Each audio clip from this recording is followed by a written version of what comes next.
Hello everyone and welcome to today's lecture for CS303 operating systems. So we are today going to look at chapter number 5 and lecture number 2. So once again this is CS303 chapter number 5 lecture number 2. So in the previous lecture we had discussed about or we had introduced the chapter on CPU scheduling. So a very quick recap, what we had discussed was in order to maximize the CPU utilization, right, and because of the process CPU IO cycles, what the operating system does is implements a concept called multi-programming, right. So in order to support multi-programming, we need to keep many processes in main memory, so that when one process is going to do I/O, we can quickly give the CPU to the other process, and when process 2 is doing I/O, give the CPU to process 3 or back to process 1, that kind of thing. So in order to support multiple processes in memory, or rather once we are supporting these multiple processes in memory, we also have to schedule them. So that means when a job is, let's say for example, a job is going off to do I/O, from the list of jobs or list of processes already in memory, which we call memory resident, which live in the main memory, which one do we pick? So CPU scheduling gives us that answer. So whenever we have to pick a job, pick a process to execute on the CPU, which process do we pick? So scheduling will give us the answer.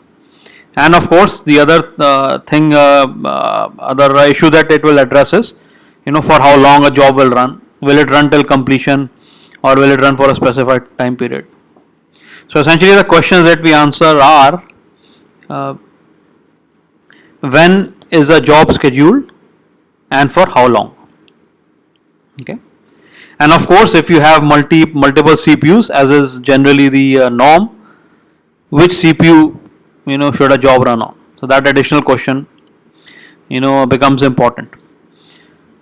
So today what we will do is we'll start discussing the CPU scheduling algorithms. So again, initially we assume, for the sake of simplicity, that we have only one CPU with us. So input is a set of processes for which we know the execution costs, and we are given a CPU and we have to come up with a schedule for the processes on the CPU.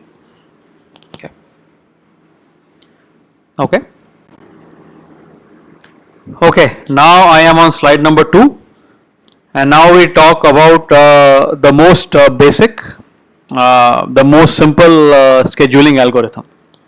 Okay, so this is called first come first serve, or FCFS. Okay, so once again, CPU scheduling deals with the problem of deciding which of the processes in the ready queue is to be allocated the CPU. Okay, so only one CPU, therefore at any point of time, how many processes can run? Only one. So the name suggests or gives a very good hint as to how this algorithm works. So sort of any kind of a queue implementation, first come first serve. So this shows a the picture which has been taken from shutterstock.com. So whenever you use images or any other material of somebody else, always we should give the proper reference. So here it just shows a queue of people waiting to get into an airport, and in real time people keep on entering the queue and leaving the queue. So the question here is, at any point of time, which person are you going to process? So approach taken here in the queue is it's first come first serve. So the first person that entered the queue will be the first to be serviced, and then the second, and then the third. So in a way, you can say that it's got this algorithm has fairness built in. Somebody arrived early, so they should be serviced early. Okay. So first come first serve. So very basic, very simple scheduling algorithm. The idea is the process that requests CPU first is allocated the CPU first. So we know what happens is whenever a process is would like to run on the CPU, when it is ready to run on the CPU, it is entered into which queue? It is entered into the ready queue. Okay. So what so which process do we pick from the ready queue? Very simple, the one at the head of the queue. Okay. So at any given point, always select the process at the head of the queue, first one. Right. Of course, in runtime the size of the queue will be dynamic. You will keep on having processes will keep on coming in, and processes will keep on they'll come in from the back rear end, and they will get out from the front end. Right. So at runtime the size of the queue may vary, but our scheduling decision is at any point of time, if we get a interrupt, if we get a signal that the CPU is available, then we have to come to the ready queue, and the question is which process do we pick to execute? Always the one at the head of the queue. Okay. New process is added to the tail of the queue. So what is the advantage? Advantage is it's very simple to implement. There is in fact there is not much intelligence required for implementing this algorithm, because at any given time we're always picking the head. Okay. Extremely simple. Not much logic in terms of or not much intelligence in terms of deciding which job to pick. Okay. Disadvantage, this can result in high wait times for some processes. So we saw one of the metrics for measuring how well scheduling algorithm is performing, or how well your overall system is performing, is that jobs should be processed at a pretty good rate. So if there are some jobs or if there are some processes, so note that in this chapter and later on we will use the term process or program or application or job or even task. So they all mean the same. Okay. So a task, same as a process, same as a job, same as a program, same as an application. So one issue with this is that it can result in very high wait times for some processes. So how can that happen? Imagine that you have one or two very long processes, extremely long, CPU bound, and then you have a large number of IO bound processes which need the CPU for a small amount of time. Now because the large processes arrived earlier, you have to process them earlier, and then what will happen is those large processes will use the CPU for a lot of time, and because of that the small processes will have to wait. Okay. Of course, note here the assumption is we are not doing any preemption. That means once we give the CPU to a process, it process has control on the CPU until it finishes. Later on we'll look at a preemptive version of the same algorithm, in which we once we pick which process to execute, FCFS style, we only give the CPU to that process for some specific time period, but that we'll discuss later. But here you can see disadvantage is if you have a lot of long processes towards the head of the queue, it can result in very high wait times for some of the processes that are at the back. Okay. So here now we look at a numerical example, and we have some quantities. As you can see, I am on slide 3. First come first serve, FCFS scheduling. So in our model system, so we are modeling a system. We are given 3 processes, P1, P2 and P3, and we are given their burst times, which means this is the amount of time for which they are going to be needing the CPU. So this may be followed by an IO burst, that's fine. But right now the only thing we are scheduling is the current CPU burst. Okay, we are only scheduling that. So these are the three processes, these are the burst times. Now looking at this, we can see that burst time of first process is much larger than the other two. So now from this, using FCFS, we can construct a schedule, sort of like a timing diagram, right? And the schedule for FCFS is shown on this slide. So this schedule is a pictorial representation of the schedule, is also called a Gantt chart. GAN, right? GAN double T.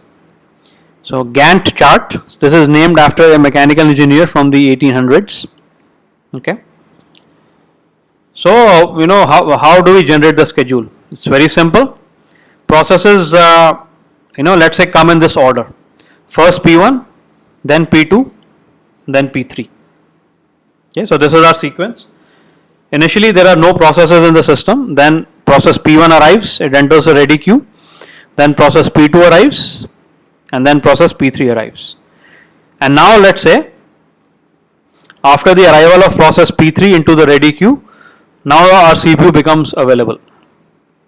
Okay. So now we have three processes to pick from. So the goal is always the same: examine all the processes in the ready queue and then pick the appropriate one based on your scheduling algorithm. Alright. So because P1 arrives first, it will get the CPU first. No preemption, which means P1 will finish. It will have control on the CPU till it finishes. And therefore, P1 finishes at 24. So it starts at 0, finishes at 24. Then at 24, we among P2 and P3 we have to decide. So we give it to P2 because it was the second to arrive. Starts at 24, finishes at 27. And then only one remaining is P3. Starts at 27, finishes at 30.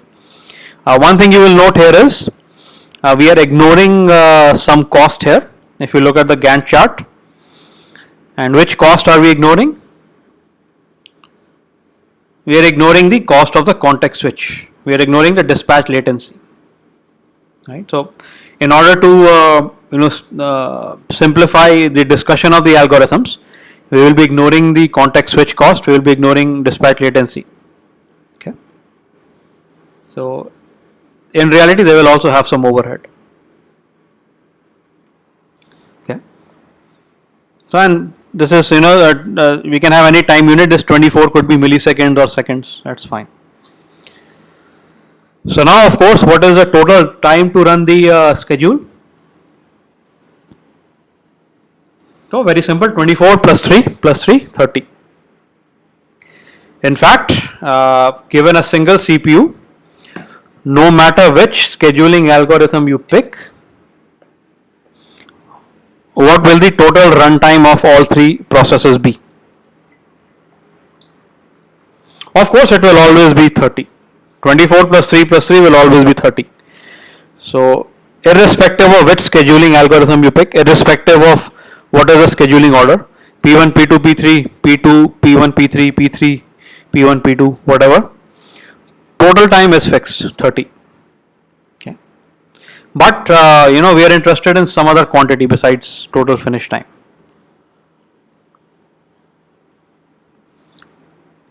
And that is average wait time. So the way we calculate this is very simple. For each process we calculate the wait time, and then we average it out. So wait time is the time period, as we discussed earlier. It's a time elapsed between when a process was when a process entered the ready queue and when it got a chance to run. So we can assume that. Or one way we can interpret this as, let's say a process arrives at a particular time and then immediately it is added to the ready queue. So let us ignore that cost. So let's say process arrived at time t is equal to 0. So we assume it's in the ready queue at time t equal to 0. So once again we're ignoring the cost of adding the process to the ready queue. In a real system we of course add that cost to the wait time. But here our main goal is to focus on the scheduling part of it. So average wait time. So what is average wait time for P1? Well, it arrived into the system at 0.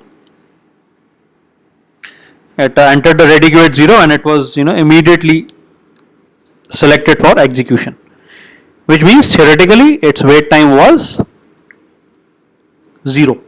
It did not have to wait at all in the ready queue, right?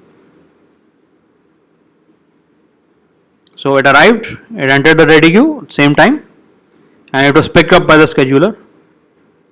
All three events occurred at the same time. Okay, again assumption we are making. Okay, now so at wait time for P1 is 0. What about P2? So P2 has to wait till 24. P2 has to wait till P1 has finished. Okay, so P2 again, let's say it arrived, immediately entered the ready queue. So again one assumption we make here is P1, P2, P3 arrive one after the other, right? So let's say P1 arrives and then immediately afterward, after a negligible time interval, right? Let's say 0.001 microsecond.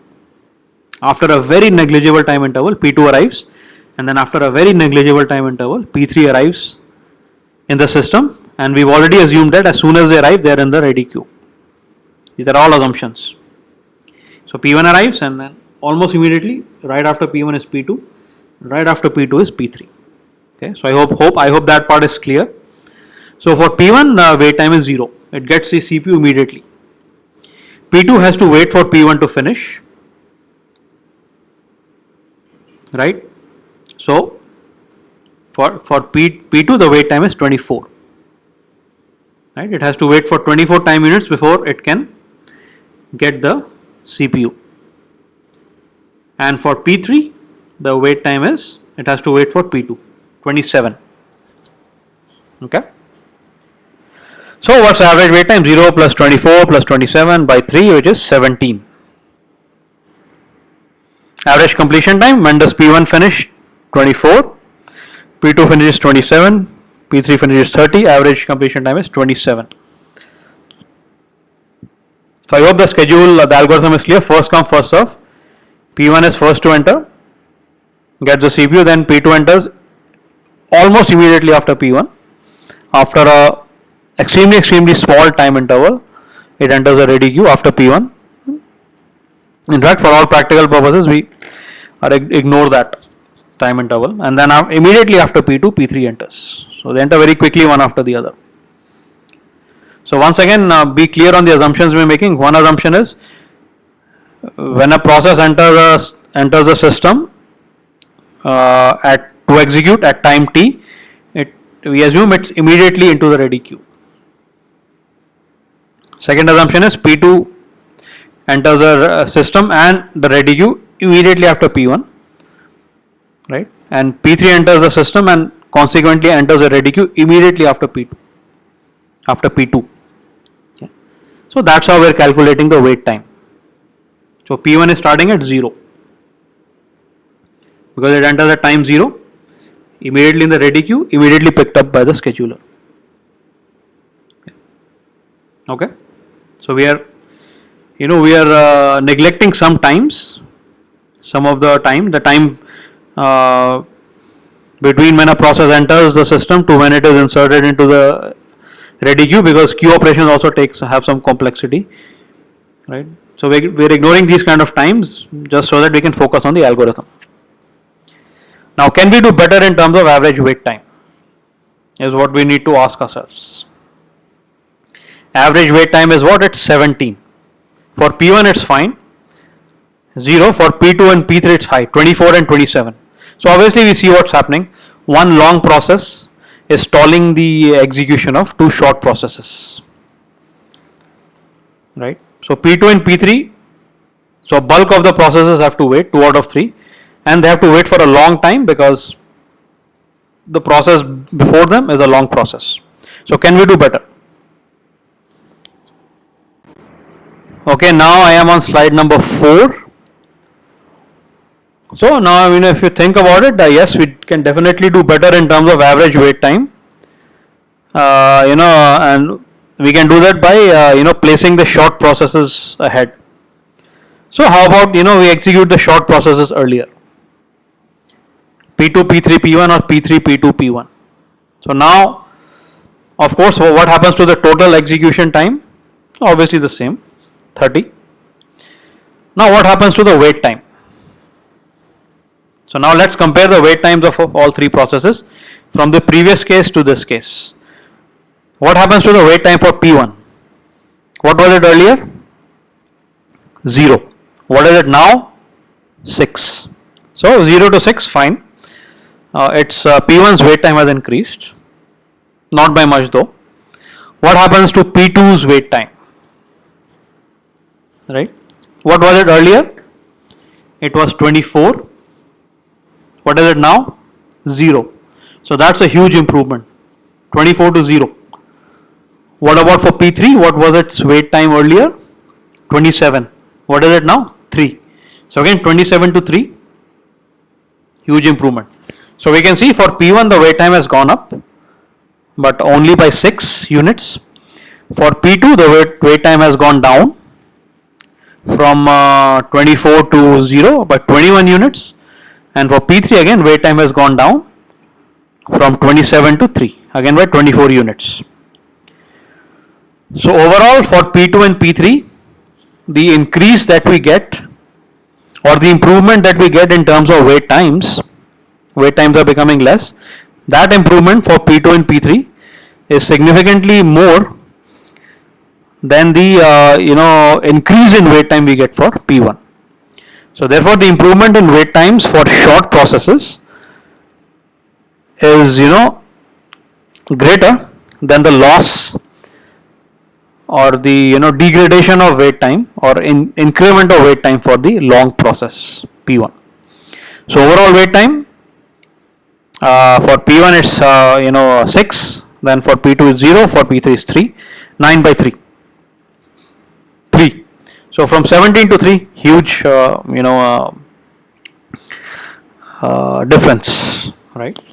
The average completion time 3. So this will also improve, of course, because processes will finish earlier. The completion times for P2 and P3 were what? 27 and 30. So those values of those terms were high. Now the completion times for P2 and P3 are 3 and 6. And for P1 of course it's 30 now, it was 24 then. Again, improvements for P2 and P3 are much more than the degradation for P1. So average completion time is 13, again an improvement. So what we've seen is by putting the shorter processes earlier, our average wait time reduces, average completion time also reduces. So I hope why it's happening, it should be clear to you. Okay.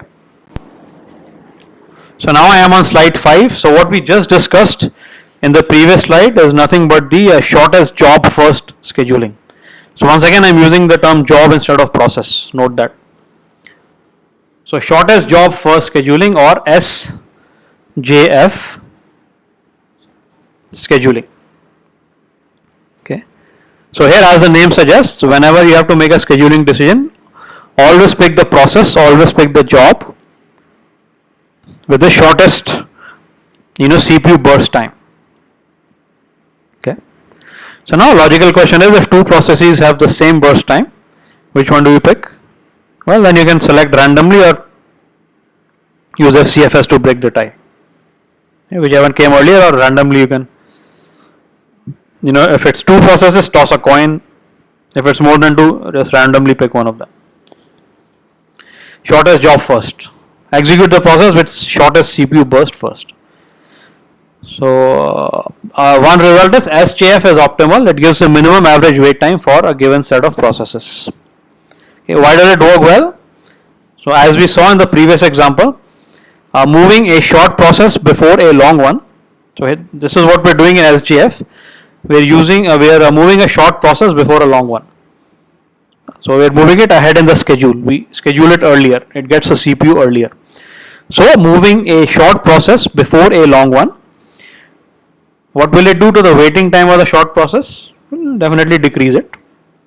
Decreases the waiting time for a short process more than it increases the wait time for a long process. So once again, moving a short process before a long one decreases the waiting time for a short process more than it increases the waiting time for the long process. So in the previous example, we saw what happened to the waiting time for P1. Earlier it was 0, later on it became 6. So not much of a increase. But the improvement in waiting times for P2 and P3 was huge. 24 to 0, 27 to 3. Okay. So then eventually the average wait time decreases. Of course, how much improvement you get will depend on the burst lengths. If instead of 24, the burst length of P1 was 10, then the improvement you get in average wait time will definitely be less. If the execution cost for P1 is 4, right? So we have 433 as execution cost or CPU burst times. 433. Well, then average waiting time, then the improvement you get will be even lower. But definitely it will be better than if the longer process is in the front. Okay. So the idea is we run shorter processes first after a specified time. Larger number of processes have finished execution versus the case when longer processes execute before the shorter ones. So if you look at time t is 20, again going to the previous one, how many processes are finished? None. The initial case at time 20. But if you look at SGF at time 20, 2 are already finished. Right? So that is the observation. Even throughput wise, it is quite good. Okay. So here I am on slide 6. Let's do another different example of SGF. So these are the processes, these are the burst times, 4 processes now, burst time 6, 8, 7, 3. So of course, what is the scheduling order? Which one goes first? Shortest burst 3, followed by, shortest burst 4, P4, followed by P1, followed by P3, followed by P2. So P4, P1, P3, P2. That's the order. And what is average wait time? So wait time for P1 is 3, right? Wait time for P2 16, right? It's the longest one, it has to wait the longest also. 16. Wait for P3 9. Wait for P4 0. 3 plus 16 is 19 plus 9, 28 by 4, 7. So if these are milliseconds, then 7 millisecond is the average wait time. So what we're saying is there is no scheduling algorithm which gives a smaller average wait time. You can check it out. Okay. So the idea over here is, given the processes, list of processes, always pick the one with the shortest burst time. So you arrange them in increasing order of their burst times, and then that is your schedule. So in this case, P4, then P1, then P3, then P2. P4, P1, P3, P2. That's the schedule. Okay, so I hope SGF is clear. Shortest job first scheduling algorithm guarantees minimum average wait time. Okay.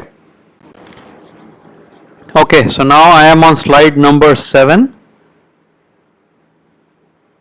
and here we will be talking about a preemptive version of SGF or shortest job first. So in the last lecture we talked about two terms which are used with respect to scheduling algorithms, preemption and non-preemption. So what do those mean? Well, non-preemptive means that once a process has been assigned the CPU, the CPU cannot be taken away from it until the process gives it away by finishing execution voluntarily. Now the process can also give the CPU away when it is doing IO, but here we're not talking about the IO part. In this scheduling chapter, we're just focusing on CPU. So we just assume that these are the CPU costs. So therefore, a job can voluntarily give up the CPU in case of non-preemption only when it is finished execution. Okay, so that is non-preemptive algorithm, scheduling algorithm. A preemptive scheduling algorithm, what happens there is the reverse. On the contrary, while a process is executing on the CPU, that process may be interrupted and the CPU is given to another process. So that is a preemptive algorithm. So once again, in a non-preemptive algorithm, once a process gets a CPU, the way it gives the CPU is only due to one event voluntarily by finishing execution. In preemption, a CPU can be taken away by a process while it is executing, thus interrupting its execution, and the CPU can be given to another process. Generally, the other process to which we give the CPU is higher in priority. Okay. So with that in mind, we discuss to illustrate this concept of preemption, job preemption or process preemption. We discussed a preemptive version of shortest job first. So what is shortest job first at any given point? So whenever you have to make a scheduling decision, when do you make a scheduling decision? When you have to look at a set of processes and pick one that will get the CPU. So we are discussing SJF, shortest job first. So the algorithm here is when we have to pick a job, we pick the one with the shortest burst time. So now imagine a scenario in which you have like a dynamic system.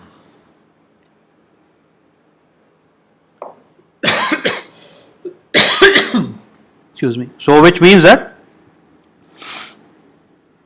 when you are executing processes, new processes are arriving.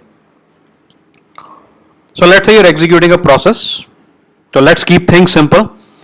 Let's say there's only one process in the system and you are executing it. It's executing right now on the CPU. You're using SJF, and now while you're executing this process, another process arrives into the system, and of course enters the ready queue almost instantaneously. Now the question is, will you let the currently running process finish execution and then give the CPU to the process number 2, or will you interrupt the execution of the currently running process and give the CPU to process number 2, the new process? Okay. So whichever decision you make depends on whether SJF is preemptive or not, or non-preemptive. If it's non-preemptive, then you let the current process run, and then once it finishes, give the CPU to the other newly arrived process. In preemptive, what happens is you have to make a decision. How do you decide? Now, when this particular process which is executing started, it had a value for CPU burst time. Let's say it was 10, right? 10. And now let's say you've executed 2 units. So now what is remaining is 8 units. 10 minus 2, 8. And now let's say the new process that arrives into the system, its CPU burst is 4. So now what are you comparing? The CPU burst 4 of the new process versus the CPU burst remaining in the old process. So that is 10 minus 2, 8. So comparing 4 and 8, 4 is smaller. So in this case, with preemption, yes, you would interrupt the execution of the old process, bring the new one in, let it finish execution, and then give the CPU to the old one. So now the algorithm changes, it gets a new name, SRTF, shortest remaining time first. So in other words, shortest remaining CPU burst first. If the new process had a CPU burst of 12, then even with preemption you would have allowed the old one to run, because 8 and 12, right? So therefore, given a choice, process with the minimum value of CPU burst time remaining, right? Keyword is remaining, is given the CPU. Okay, so SRTF, shortest remaining time first algorithm, preemptive version of SGF. Now let us run this on a set of processes and see what we get, right? So now I am on slide 8, and now we have this illustration of SRTF. Okay, so again remember, the algorithm is always pick the process with the shortest remaining CPU burst time. So here now, as you can see, now we have another quantity which comes into the picture. It's a dynamic system, and that quantity is arrival time. Previously we assumed that all tasks more or less arrived at time 0. So we can't assume all of them arrived at the time 0, because just to give a very little delta time difference in using which they entered the ready queue. Right now here they are all arriving at different times. So P0 at time P1 at time 0, P2 at time 1, P3 at time 2, P4 at time 3, right? And then these are the burst times. So SRTF.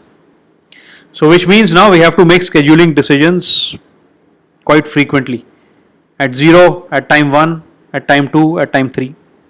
So whenever we have a new process coming in, we have to make that scheduling decision, which process do we pick, and importantly, do we let the currently running process run, or do we preempt it, interrupt it, give the CPU to some other one. So let's look at the Gantt chart, right? So at time 0, which process do we have in the system? Only P1, right? So what I'm going to do is, let me just have a piece of paper as well, so I can note down, and you can note down as well. So just 1 second here. Okay. All right. Now, so at time 1 we give we give the CPU to P1. It's very simple. P1 is the only one. We give it the CPU, right? So it runs for 1 unit, and now P2 has arrived in the system, right, at time 1. Now we have to make a decision between P2 and P1. Now for P1, how much CPU burst time is left? Well, it was 8, and at time 1, how much is left? Well, 7. And for P2, what is the burst time? 4. 4 is less than 7. So which means, yes, do we have to preempt? Yes, we do. So we preempt P1, interrupt its execution, give the CPU to P2. So we note that for P1, 7 are left. Make a note for that. P2. Now at P3, another process arrives, again scheduling decision.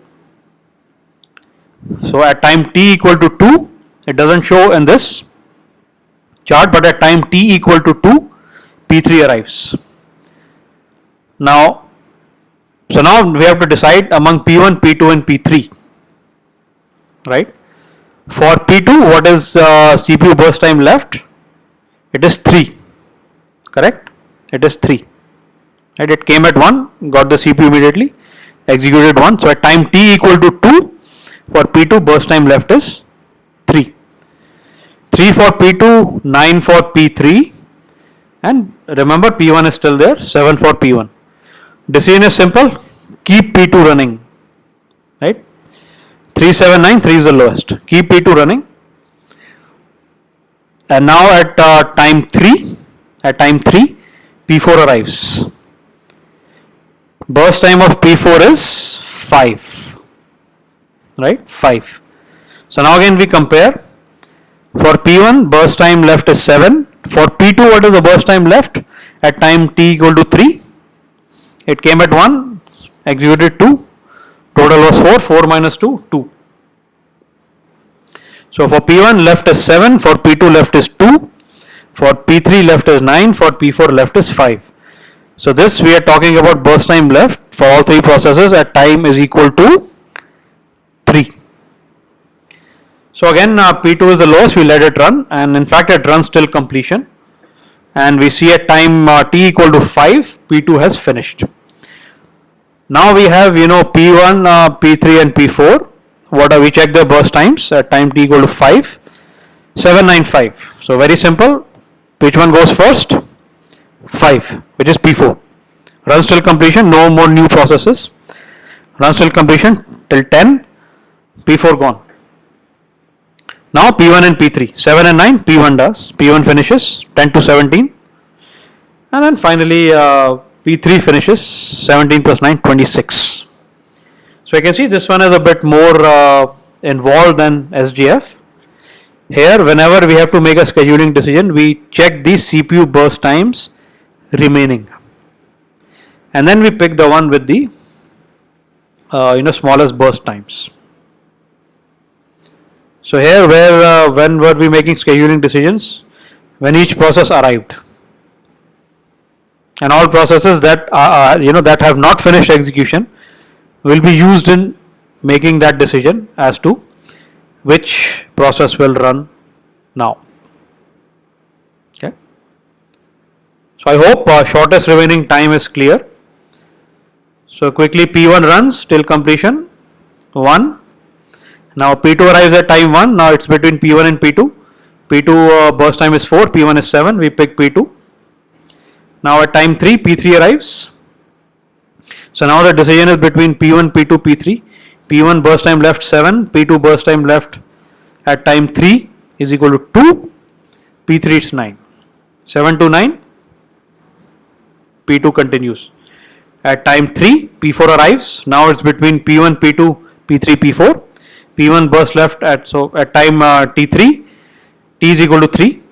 Burst time left, P1 is 7, P2 is at 3, it is 2, right? At 3, because P2 arrived at 1, and at t is equal to 3 it finishes 2 units of execution, so time left is 2. So 7 to 9, 5. So still P2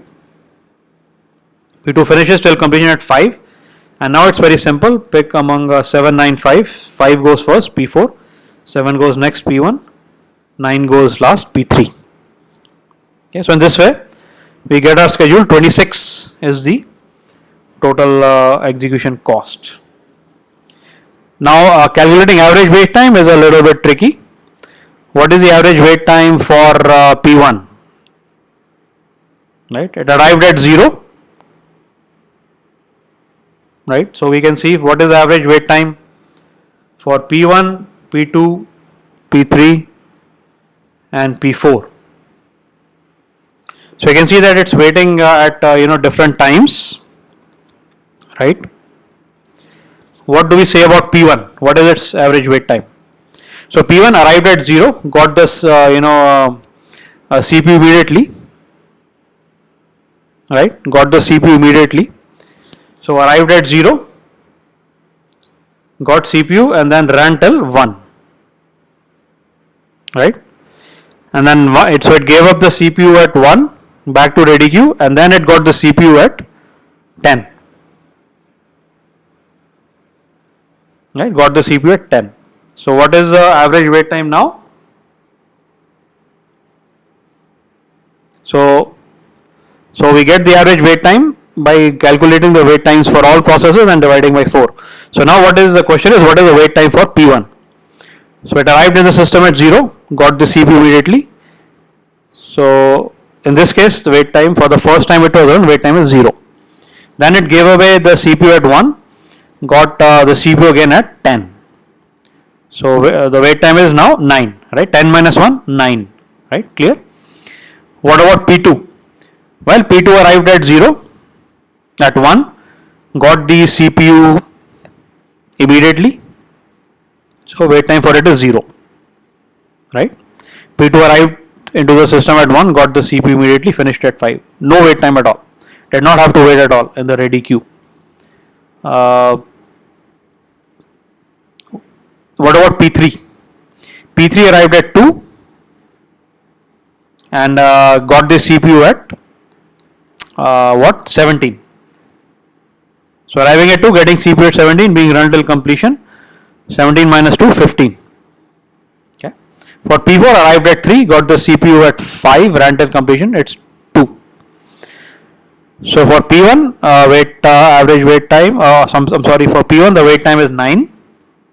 Right, you see, for the first iteration P1 ran at wait time is 0. For second time, it again went back to ready queue at time 1 and then again got a chance at time 10. So 9 for P1, right, 9. For P2 0, no wait time. For P3 15 and for P4 2. Add them up, 9 and 15, 24 into 26 divided by 4, 13 divided by 2, 6.5 millisecond. Okay, so this is average wait time. Okay, so I hope that is clear. Okay, now I am on slide 9. Okay, and SGF versus RSTF. So just a recap. Till now we have discussed 3 algorithms, right? 3 algorithms for scheduling processes onto a single CPU. First one is FCFS, first come first serve, simple to implement, but high average wait times. May have high average wait times. And so a lot of these results depend on the mix of the processes. If all processes have the same execution cost, doesn't matter. If instead of 2433 for P1, P2, P3, we had 433. Well, then even by FCFS, average wait time is not that bad. So it depends on the process mix. So we looked at first come first serve, and then we looked at SGS, shortest job first. Any given time, pick the job with the shortest burst time. This was a non-preemptive version. Job was run till completion. Now in a dynamic system, this will not work. We have new processes arriving in the system, right? And therefore, then we discussed a flavor, different variant of shortest job first, called shortest remaining time first, SRTF. So here you pick the job with the process with the shortest remaining CPU burst time. Okay. So then you make a call, and then it could be the process that you're executing, it still has the shortest CPU burst time, in which case you let it run, no interruptions. Or it may be the case that some other process has the shortest CPU burst time. Then you have to interrupt and give it to that process. Okay. In general, average wait times for SGF and SRTF will be lower than FCFS. Okay. Comparison between SGF and SRTF.